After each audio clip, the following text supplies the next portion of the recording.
అందరికి హాయ్. ఇప్పుడే చూశాను మిరాయి. అసలు ఏమి సినిమా. హనుమాన్ సినిమా చూసినప్పుడే గూస్ బంప్స్. హనుమాన్ సినిమాకు మించి ఉంది. ఇలాంటి సినిమా ఈ రోజులలో వస్తుంది, ఇప్పుడు వస్తుంది నేను అనుకోలేదు. ఏంటి అసలు అబ్బా, బాహుబలి ఏంటి, బాహుబలి 3 ఏంటి, ఇలాంటి సినిమా నేను లైఫ్ లో చూస్తా అనుకోలేదు. డిఫరెంట్ గా అంతకు మించి ఉంది. బాహుబలి ఒకప్పుడు మనకు మించి, దానికి మించి ఉంది. మనోజ్ గారు ఫైట్లు ఏంటి, ఆ 9 గ్రంథాల గురించి సినిమా చేశారన్న. 9 గ్రంథాలు ఏదో చూపిస్తారు.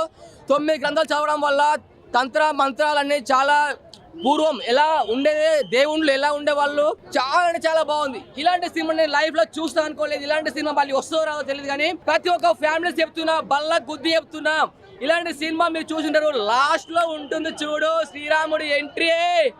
ఆ ఎంట్రీకి ఒక్కొక్కరి గూస్ బంప్స్. థియేటర్ మొత్తం అల్చలు, దుమ్ము దుమ్ము లేపారు.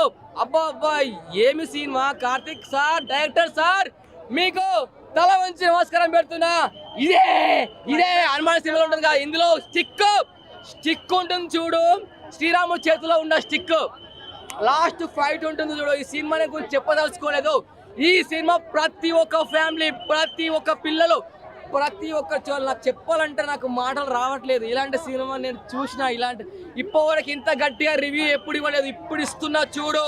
బల్ల కాదు, గుండు కొడుచుకొని చెప్తా. సినిమా బాగలేదు అని అంటే చెప్తున్నా. ఇలాంటి మంచు మనోజ్ గారు ఏంటి, మీ యాక్టింగ్ ఏంటి, మీ ఫైట్స్ ఏంటి, అబ్బా ఆయుధాలు, డిఫరెంట్ కాస్ట్యూమ్స్, డిఫరెంట్ స్టోరీ.